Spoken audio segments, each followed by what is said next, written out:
Muy buena tarde, queridos hermanos, queridos amigos, todos aquellos, como digo siempre, que tienen la buena disposición de atender, de ver esta serie de videos. Hoy tenía pensado compartirles un tema, pero le di prioridad a algo que creo que tiene mayor relevancia. Quiero hablarles acerca del plan de redención de Dios, algo que siempre ha estado muy, pero muy mal interpretado. Y voy a dar comienzo en primera instancia y para que no queden dudas, voy a brindar una explicación acerca de quién es santo y quién es justo. ¿Mm? Esto para ir disipando dudas. Bueno, santo o ser santo es dejar de hacer lo malo, aprender a hacer lo bueno, practicar la justicia, que es exactamente la fe, y guardar obediencia a Torah, a la ley de Dios. ¿Qué es Torah o quién es Torah? Esto ya lo he explicado en otros videos, pero voy a ser redundante de modo que no queden dudas. Todo hijo de Dios es nacido del Creador, ¿sí? Es nacido del Creador, perfecto. Esto en el plano espiritual, en el ámbito espiritual. Pero Dios es nuestro Padre, pero ¿quién es nuestra Madre? Porque para que se engendre, para que haya un nacimiento, tiene que haber dos que participen. Bien, Dios es nuestro Padre en el concepto espiritual y nuestra Madre en el concepto espiritual también es la ley de Dios, es Torah. Torah es nuestra madre en el plano espiritual. Por eso es tan importante conocerla, por eso es tan importante eh, llegar a crear un vínculo sumamente estrecho, ¿sí? Por eso es tan importante serle obediente, porque ella es quien nos corrige, quien nos exhorta, quien nos instruye, quien nos capacita, ¿sí? Entonces ella es nuestra madre en el concepto espiritual. Bien, referente entonces esto a quien es o que es ser santo. ¿Sí? Es aquel que alcanzó la capacidad de dejar de hacer lo malo y aprendió a hacer lo bueno, practica la justicia, que es la fe, la obediencia y la sujeción a nuestra madre Torah.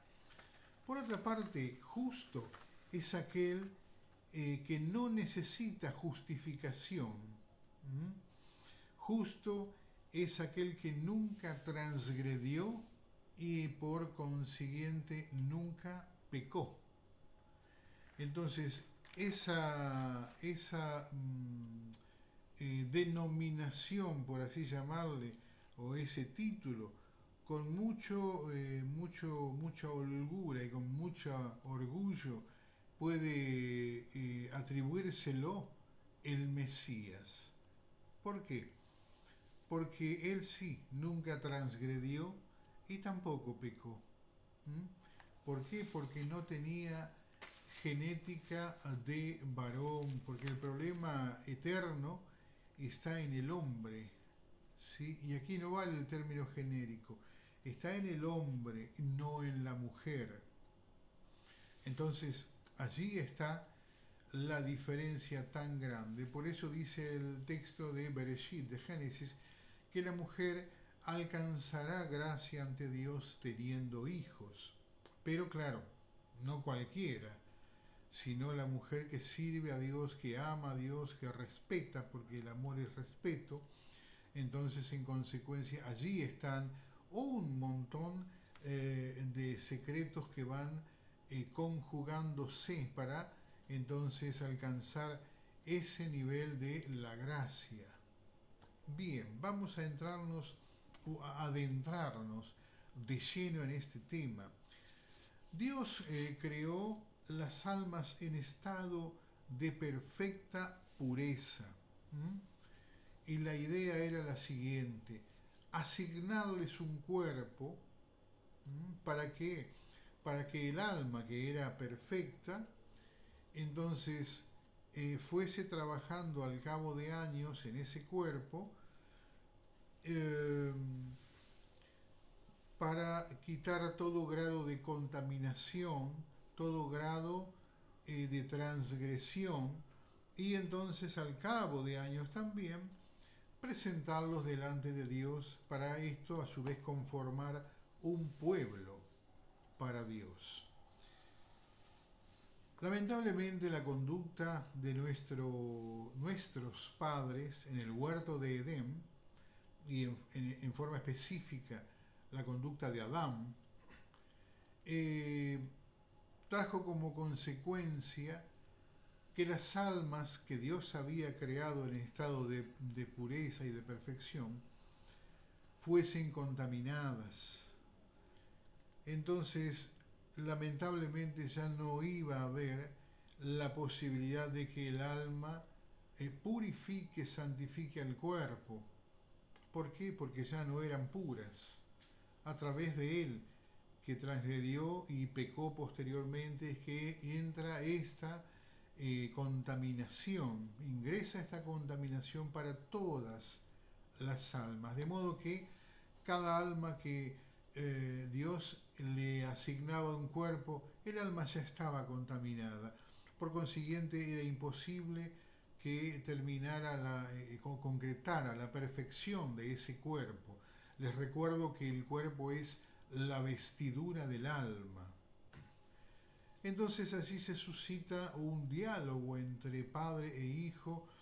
Bien dice el texto que Dios miró hacia la tierra y vio que las obras de los hombres eran el mal de continuo, que no había ninguno que abogara por el bien, que pensara por el bien. Claro, estaba todo contaminado, alma y cuerpo. Entonces Dios le puso término a eso, y dialogando con su Hijo y con el Ruach HaKodesh, con su Espíritu santificado, dijo: yo debo destruir estas almas. ¿Por qué? Porque soy un ser 3 veces santo y no pueden permanecer por más tiempo del que ya les asigné. Entonces deben ser cortadas de delante de mí. Entonces es allí donde el Hijo, que aún no se había manifestado en carne, sino que era el ángel del Señor, le dice: Padre, pero tú tienes siempre una salida, ¿sí? Siempre eres capaz de brindar solución a todas las situaciones. ¿Por qué? Porque yo te he visto a lo largo de la historia, que tú has brindado solución para todas las situaciones, sean difíciles, muy difíciles, o que los hombres llamarían imposibles. Tú siempre has dado una respuesta favorable. Entonces allí donde el padre le dice: mira, hijo, no hay hombre que pueda cumplir con esta demanda. Pero padre, ¿cuál es la demanda? Es que un justo se sacrifique por esas almas. Entonces allí es donde el hijo brinda la respuesta espontánea, le dice: heme aquí, aquí estoy, padre, aquí estoy para servirte. Entonces el padre le explica, esto lo estoy hablando en forma simbólica, donde le dice: bueno, hijo, debes nacer como un hombre natural, eh, y convivir con ellos, dar a conocer mi nombre, y al cabo de un tiempo debes sacrificarte por esas almas de esta manera. Él explica entonces el plan diseñado por Dios, y el hijo le dice: bien, padre, estoy de acuerdo, aquí estoy. Y es así donde el Mesías nace casi como un hombre. Esto es lo que lo capacita para cumplir con la demanda de Dios. Si él hubiese nacido como un hombre normal, común, natural, no hubiese, porque ya en él había estado la situación de contaminación. Como lo exceptuó de que intervenga un padre biológico, en este caso de Adán, eh, entonces es que el hijo nace, es el unigénito de Miriam, el primogénito de Miriam y el unigénito, el único unigénito en este mundo, el que nace de un solo gen. Y entonces nace un ser que no... saben que la transgresión o el pecado no se heredan las consecuencias. ¿Eh? Yo no heredo el pecado y la transgresión de mi padre, pero sí heredo la consecuencia, la tendencia a pecar, la tendencia a transgredir. ¿Sí? Esto lo van a encontrar en Ezequiel capítulo 18, donde Dios habla perfectamente acerca de que es una cosa y que es la otra. Bien, entonces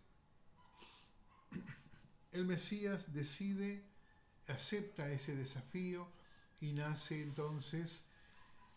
Pero ¿cuál fue la finalidad de él? Como le dijo el Padre, él tenía que dar a conocer el nombre del Padre. ¿Qué cosa es el dar a conocer el nombre del Padre? Dar a conocer los atributos del Creador. Dar a conocer el carácter del Creador. ¿Mm? Eso como un ser humano. Y en el plano espiritual, el derramamiento de la sangre. Tengan en cuenta que la sangre es propiedad del Padre. El Hijo no decidía qué hacer con su sangre. La sangre es propiedad, la sangre del Mesías es propiedad del Creador, de Dios. Por eso Él lo envía y decide qué cosa va a hacer y qué obra va a cumplir.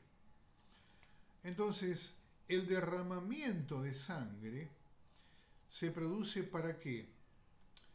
Para salvar a los seres humanos. No. ¿La sangre es derramada para limpiarnos de pecado? No. La sangre fue derramada con el solo objetivo de comprar las almas en el estado en que se encontraban. Luego la tarea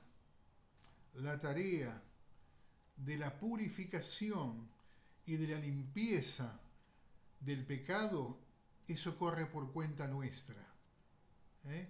Vayan a Daniel capítulo 4, verso 27, y allí van a encontrar donde el profeta Daniel habla con el rey Nabucodonosor V y le dice que él siga su consejo, que él tiene que redimir sus pecados con actos de justicia, es decir, aprendiendo la ley y llevándola a la práctica, lo cual cumplió satisfactoriamente Nabucodonosor, a pesar de ser un hombre duro, un hombre rudo, un hombre de guerras.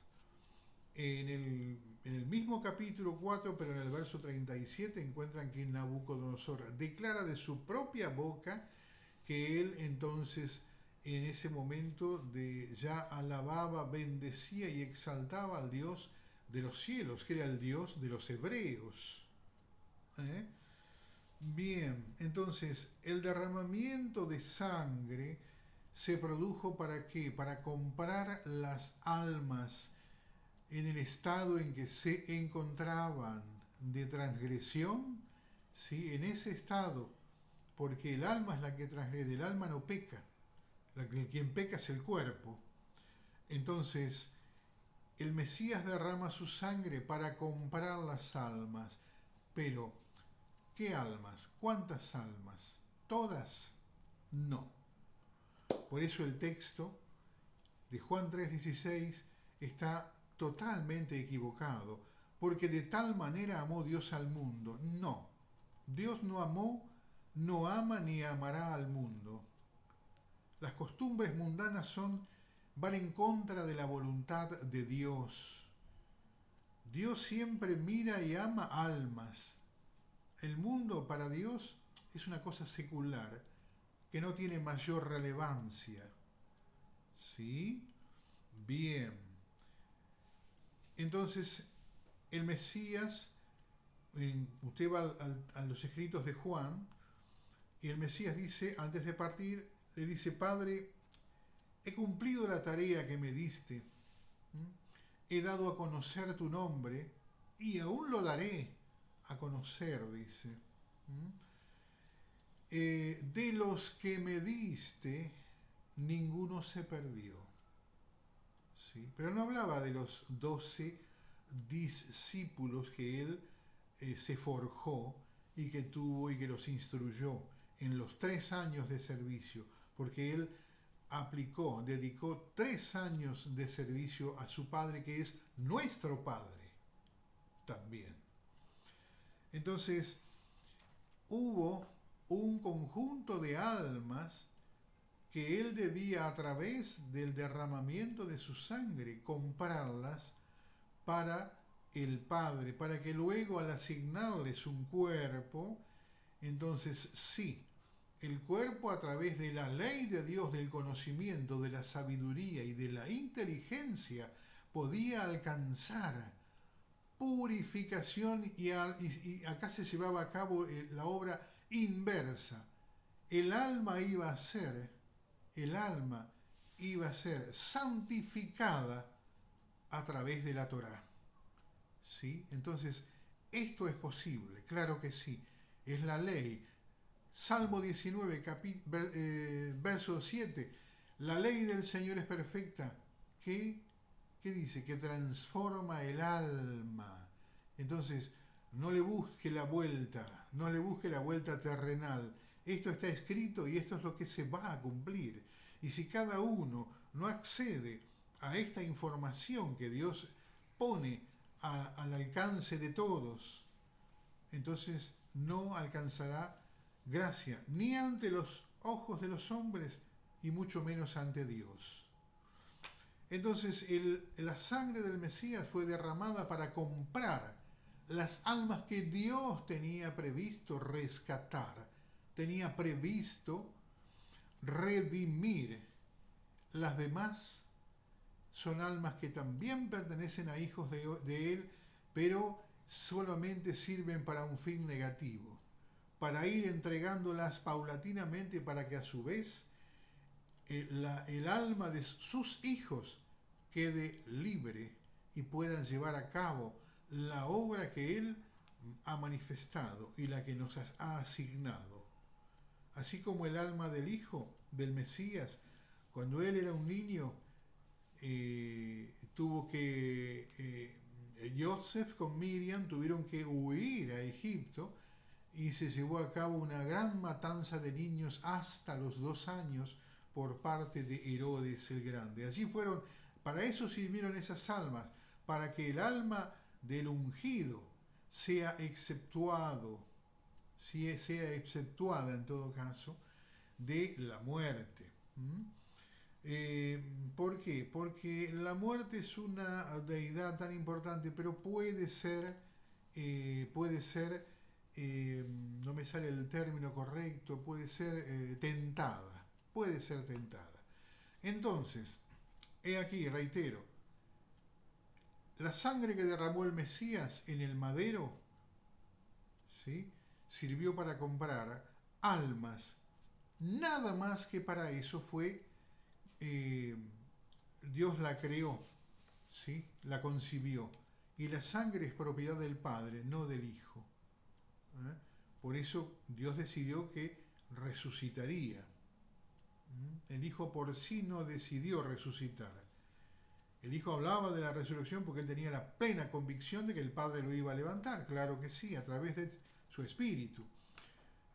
Pero aquí, la sangre que es propiedad del Padre exclusivamente, Dios la concibió solamente para comprar las almas que ya tenían que haber sido destruidas. Nada más que para eso existe y existió y existe la sangre del Mesías. No limpia de pecados, no salva, no, nada de eso, nada de eso. Esas son cosas que las han ido agregando con la imaginación de diferentes personas y han creado un gran cúmulo de confusión. Hasta aquí es la información que les brindo acerca de el plan de redención de Dios. Pero claro, esto no es todo. Brindaré más información en otros videos. Por eso les animo a que se suscriban, envíen sus preguntas, sus dudas y también sus datos personales para saber por quién debo orar. Shalom Aleichem, paz a ustedes.